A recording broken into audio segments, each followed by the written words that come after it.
niyo? Ako pa ang Bebe Bana.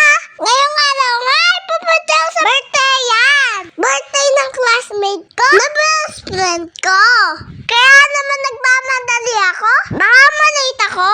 At ayun na nga po, nandito na po ako. Dito lang pala yan sa school namin. Siya nga po pala yung may birthday. Siya yung best friend ko, si Bia. Diba ang cute niya? Parang parehas kami. Mamaya nga pa, nag-umpisa na. Tapos sasali ako sa laro. Sayang ang prize. Ikot-ikot lang, tapos uupo. So sobrang close nga namin. O ayan, diba? Hindi kami naghiwalay. Dahil nga BFF kami. At dahil nga may pit yung kailangan ko, ay di ako magpapatalo.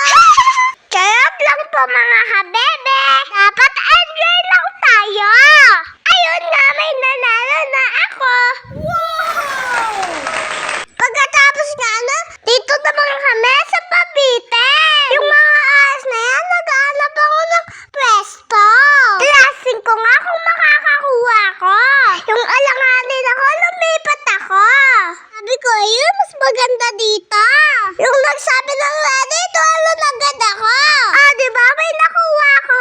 Good job mga kabebe. At dito na lang po for today's video.